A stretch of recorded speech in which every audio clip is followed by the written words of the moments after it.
Now, next up, we have a special surprise, David Kidder. Come on out, David. Now, I've known David for a long time. He's a fixture in the New York ad scene, in the startup scene.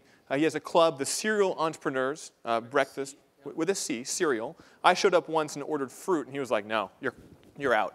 So David has a new book coming out in January. It's amazing, and I thought you'd all like to have a little preview of what David's been up to. Thanks. Thanks, Brian. And thanks for reviewing it. So these are really bright lights, so I can barely tell there's anybody here, which is helpful. So we can pop up the deck here when you're ready. Good. So that's the actual physical book. And this was kind of a side project that I had been doing for the last 5.5 years of building my last company. And I think one of the reasons why I did it is you're always, when you're building startups, you're always thinking, you're living out your little movie. And you're always thinking about all the other movies you could watch out there from the experiences that people have in building companies. You want to know what's the difference, and what is it about your experience that is similar or different than anybody else. And so as I was going out and on the road, which was all the time, I started sitting down one-on-one with about 40+ entrepreneurs, and I asked them basically two burning questions. One is, what's the prism by which you view the world that helped you select the key idea that became, in many cases, a billion-dollar outcome to you or your company? And number two was, what do you do in the first 5 years not to die? Excuse me. And so many people you're about to see are kind of the Brad Pitts of the startup world. I consider myself more like a Steve Buscemi career actor in the whole thing, but it's a lot of fun, and it's been reviewed quite well. So there's a delay in the clicker here, so I'm learning how to adjust this. So Brian reviewed it and loved it. Andreessen called it a one-inch punch, and the content is basically 45-page vignettes on all of this learning. So quickly, there's a lot of stuff in this you may think is obvious, and that's perfectly fine. There is no part of this that's proprietary, but it's really about curating the answer, and so hopefully you enjoy it. A little bit of my background. I have 3 little kids, Jack, Steve, and Lucas. I look for excuses to put them up there. I've had 4 companies and 4 exits over the last 15 years of various sizes, and had a lot of fun building that. Also, on the side, my kind of side hobby is to write books. And so I've had 2 book series, one called Intellectual Devotional, the other one called the Startup Playbook, and I do about 10 deals a year in New York, investing in early stage companies. Served on the board of Smithsonian and a couple other places like Acumen Fund and Endeavor. So if you're interested in those things, I'm very passionate about them. I'd love to talk to you about them. At Clickable, in my last 2 startups, we had a thing called the Playbook, which was basically a 20-page PowerPoint, very simply stated on the way we built things. Our purpose, work and beliefs, how we operated, called a Thrive model, as well as what does leadership mean, and culture, and how do we build product and run meetings and guides. And as you know, building companies is stupidly hard. And so as you start, everyone thinks funding is fantastic, and you grow. We've raised a ton of money in the past. You go through these great upward spirals as you start building, but then you go through long periods where you actually have to build the company. You go from 5 problems to 100 overnight. And that's the long period of what we call the dips, very similar to Seth Godin's story. It's grinding failure moments. And on the way out of that, that's when the business starts to scale, which is really exciting.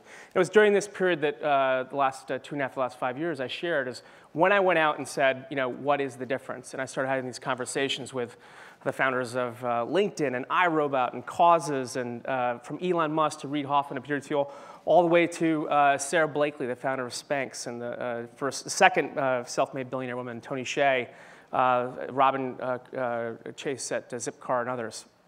And so I want to just summarize what I learned. And I don't know how many people in the audience have built companies before, but this is kind of a synthesis of the kind of high-level meta differences by which we learn through this whole immersion experience. So the first thing is that all of these entrepreneurs have a very, very deep sense of knowing themselves. They focus only on their innate gifts. They don't do things they're not good at. They don't pursue areas that there's not strength. They don't they don't try to chase the white space in their life of music or sports. We all have these fantasies that we're going to be good at something, engineering. And the reality is you're typically very, very good at one thing. And you have to be innately focused with extreme prosecution of these ideas. And you got to be smart, okay? You have to focus things that you're truly gifted in. If there's one characteristic across all the interviews I had, it's that these people played into their innate gifts. They followed the rabbit hole of their curiosities. They didn't step back and say, how big could this be, and then chase an idea. They chased what was inside themselves first, and that became the company. The second thing is they had extreme monomaniacal focus on what they were doing. They only did one thing. They didn't create optionality that hurt the company's focus. And they also quit their weaknesses. They didn't spend time in areas that were distracting to this. This takes a tremendous amount of courage because as an entrepreneur, you want to create options. You want optionality. You want many paths going forward because it's game theory. You got to have two cards in your hands to actually play it out. But in most cases, the greatest successes, they played one hand, and they bet everything on it. And it takes that level of courage to do that. The third thing is they built addictive drugs. You've heard this before in the venture capital world, but ultimately this was a very simple way of saying, who is the customer that we're creating a pain-killing drug for? And is it a chronic pain? Is it a one-time pain? Typically, chronic pain over long periods of time that they serve with an incredible focus on doing. It's very important to recognize who the ultimate person you're selling to is. Are you really a B2B player, or are you actually a B2C player, vice versa? You have to be, this is actually, the first three are decisions you can make. The last two are things that are both designed into the company and the culture to produce. It's very, very important that your entire company is focused on building something that's 10 times better, 10x. It's a very hard concoction to have come true because it's both a function of what you focus on, what you build, and the talent you have. And so if you can't build something that's 10x better, you're on a road to incrementalism. You're going to be 1 times better than someone else. You'll be in a grid with checkboxes of features. That's a super dangerous place to be because you can't differentiate and create extraordinary value. And the whole culture needs to be thinking about these 10x factors and how they build things, ultimately to have the compounding outcome that you need. The fifth thing is that startups are stupidly hard. And you need to actually be a monopolist from day one. You got to figure out in the beginning how, both explicitly and implicitly, how you're going to put your organ inside of a company or someone's life and start rewiring arteries. Because there's going to be a day when they don't want you in you anymore, and they're going to try to take you out. And they literally have to, in a lot of ways, suffer if they do. And so a lot of these, our good-natured startup culture is, we're not monopolists. The reality is you have to think and act like one to actually have extraordinary outcomes.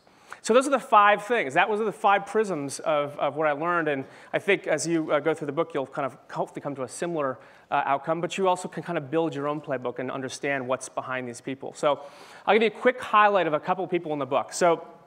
And then I'll wrap up with a key point because I'm watching the clock carefully. Founder of Jawbone. This is a 12-year-old company who's raised, I think, $150+ million. This company's gone through incredible journeys of living and dying and product success and massive product failure. You probably remember their little Jawbone Up, which was a massive bet that they screwed up this last year. But they've made an incredible cross the chasm moment with the Jambox Large, or the big one they've just done. They've done very well in that regards. But it's important to think about how the CEO thinks about the world. His view is that we're on an experience continuum. We're always in a state of beta. Products, although they have to be perfect, he also knows that he wants to build into the life of a person a continuum that makes sense, that understood, both physical product and digital product. He also is one of the toughest players in the startup scene, and he often says that today's home run won't win tomorrow's game. And he also feels, don't ever lose the taste of blood and dirt in your mouth, because it truly is a series of experiences where you're on the ground and you have to get yourself up. And the company culture needs to have that type of philosophy. I'm not going to talk about all these points, but I'll just highlight a couple that I think are profound. TED, as you guys know, this is a great conference. We've been going 8 years now. Everyone wants to kind of know why is it such a phenomenon. And if you talk to Chris in any level of depth, you'll realize, first of all, he's insanely bright, but he also has a very subtle marketing gift that I describe as this, which is, creating your own stage sounds like a simple thing to do. You invite people and they come in, but understanding the things that tie people's interests and tie their passions so that they can leverage that towards your own outcome. When you think about the story war that's going on with your own brand over the next 5 to 10 years, as you guys are thinking about how you're marketing yourself, the authenticity of that has to be true, right? The engagement has to be true. You can buy media and drive traffic and drive interest there, but ultimately, the tensile strength of the conversation needs to be something about them. It's not like philanthropy. It's really not about our cause. It's about what's in it for that person. It's about their story. And he's leveraged this in an incredible way. Passion is the proxy for potential. They're using their passions, albeit diverse, to build brands and to build his brand, but to build people's stories up on his stage. Building a broadly appealed niche. I love cosmology. I have a walnut-sized brain, right? I can't figure out quantum mechanics and and entanglement, but I love learning about it, right? And so the fact that I'm probably one of hopefully tens of millions of people who care about that allows me to participate in the TED experience and that conversation. Even though my knowledge might be low, I'm still building towards that. How can you leverage those things? Reed is a good friend and brilliant entrepreneur and wrote the foreword to the book. He has his own book about the individual journey of startups and considering yourself a startup. But just quick things about the way he views the world is to be a radical outsider. Also, he really feels that if you're in the middle of a marketplace and you're kind of rubbing comparative statistics conversation between you and your competitors, you're not even thinking about the world correctly. You have to design the conversation and the people to be literally not part of the culture, of the marketplace, but outside of it. You're of a marketplace, but you're not in the marketplace. You're of the world, but not in the world. And also have a rebellious spirit in doing that.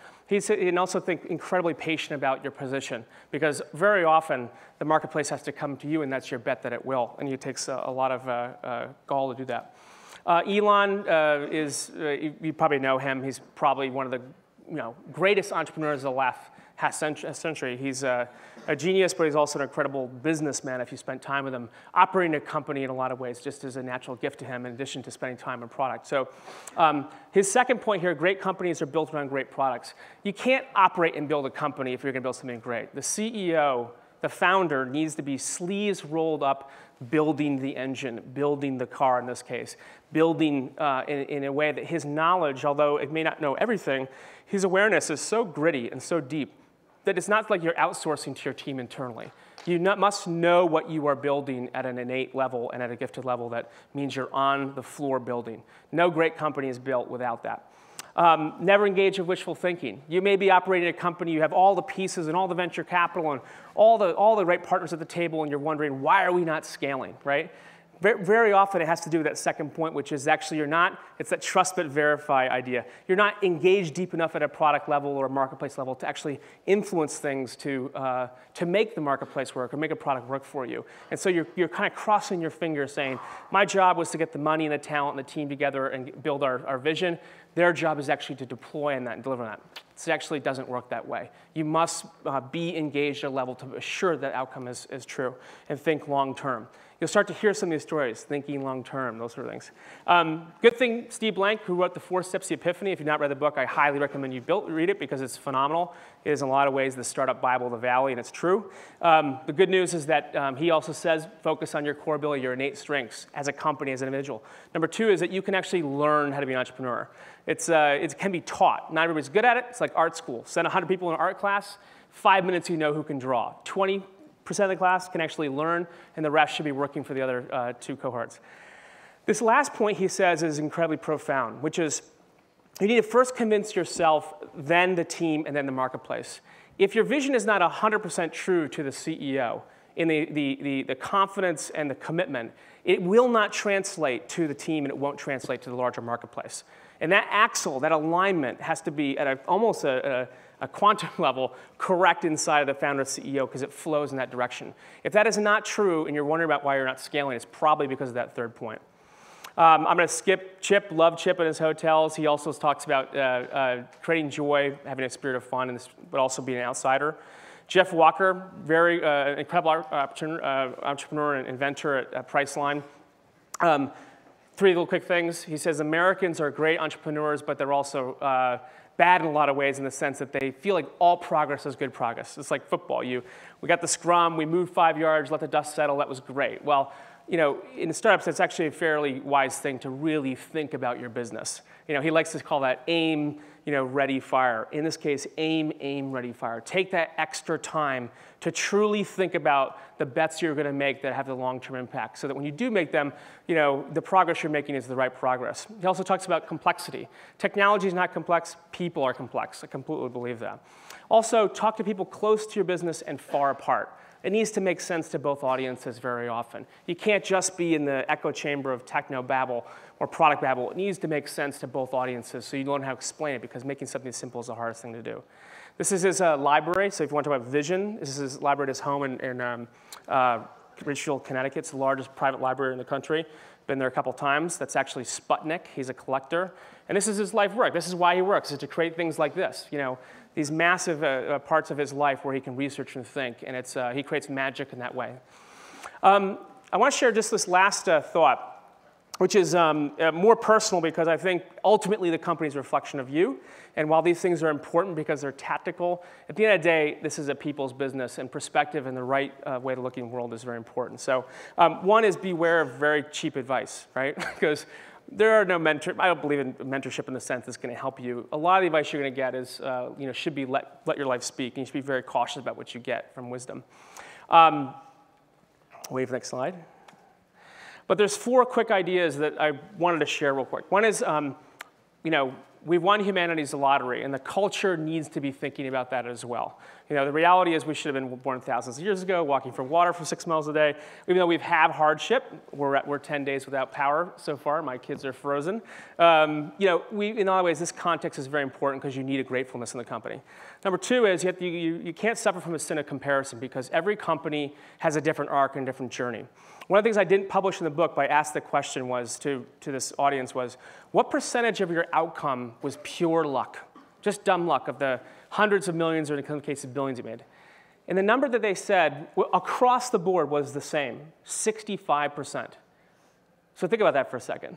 In a way, you're only building a company for a single or double in outcome. The rest isn't even in your control. You have to build a great company against great odds just to get a single. And have it scale is just phenomenal. But the reality, the massive disruptive outcomes really aren't even in your control. It's because of some other reason that you're not owning, or just the car behind what you're doing. I think it's hilarious whenever I hear CEOs say, oh, we weren't looking to sell. Not true. Okay? When it happens, it's not because of your control. Those massive outcomes are something not in your control. Number 3 is work for you and the company to your own innate desires because it comes naturally when you do that as opposed to chasing white space and bolting on Franken features to what you're trying to build. And the last thing is that you need to be very careful about contempt in the early stage companies and mid stage companies, quite frankly.